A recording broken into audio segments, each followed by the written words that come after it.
Alright mga idol. Ayan. So yung ating seed bed. Yan, ito na. Para mag-germinate yung ating watermelon, nilagyan po natin ng trapal. Siyempre mainit kasi yung trapal. Mas maganda po mga idol, dahon ng saging, the same time takpan ng dahon ng niyog. Pero dahil wala po tayo dito, yung mga niyog di sa atin. Yan. Nilagyan natin ng uhot, dayami. Franz, no? Tapos lagyan ng trapal.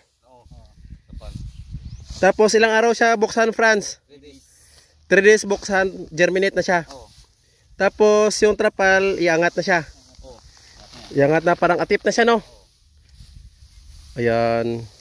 Ganyan siya mga idol.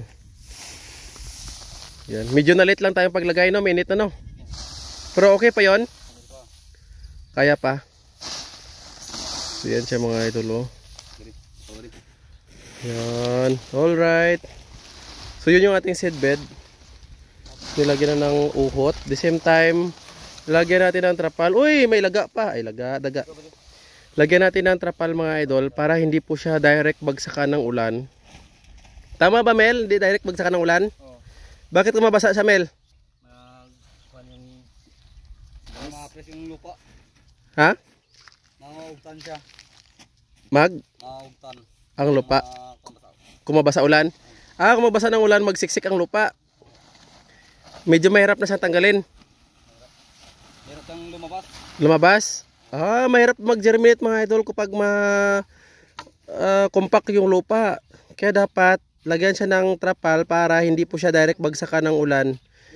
Pwede naman po siyang trapal lang siya mga idol. Yun nga lang, mainit po siya. So baka hindi po siya direct mag-germinate yung seeds natin.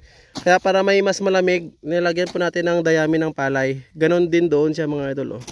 After dayami ng palay, yan na po sa taas yung ating trapal.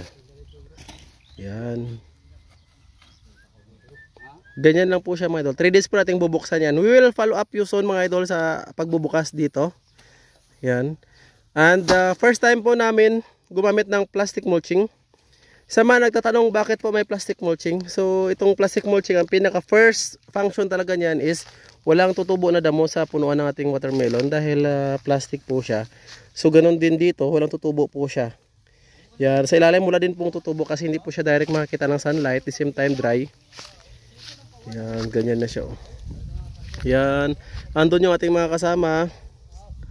Yan, naglalagay din itong plastic mulching mga idol. Yan, nandito ang ating paring Jomar.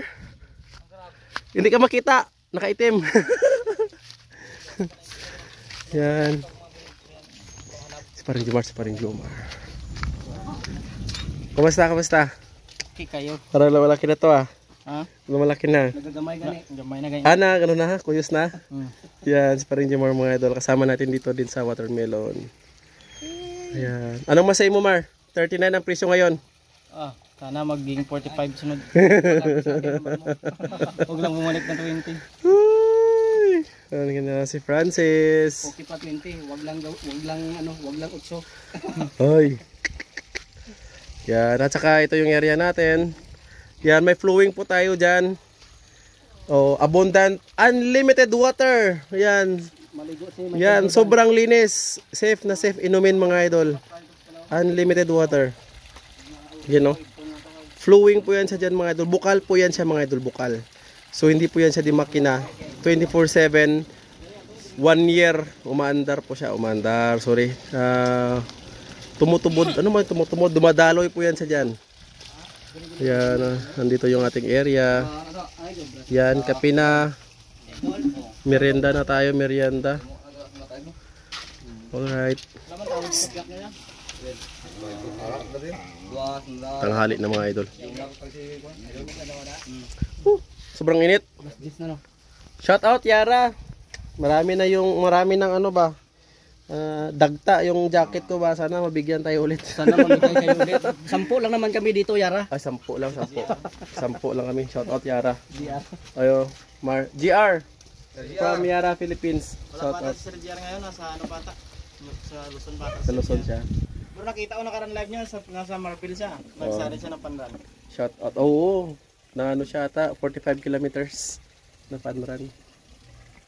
Yan. Dalaw yung Sir Jerry dito, dala niyang jacket. Sana meron no? Tsaka Sombrero. tsaka Yan. abuno. Tsaka abuno dala. Sana may abuno no? Kahit Unique 16 lang. Kahit 2 unit lang. Oo, Kasi, malaking tulong na. 10 jacket at saka 2 Unique 16. Oh, yung mga papaya natin sa likod oh. Sobrang daming bunga, itik-itik oh. Oh, pero hindi sa atin yan. Sa amin yung mga idol lang, yung mga papayahan dyan oh. Yun, hindi po sa amin. Libre tingin po. Pero kanina, kumuha tayo pang manok. Pero nag-ano naman tayo sa may-ari. Nagpaalam naman tayo pero tapos na. Tapos naluto na.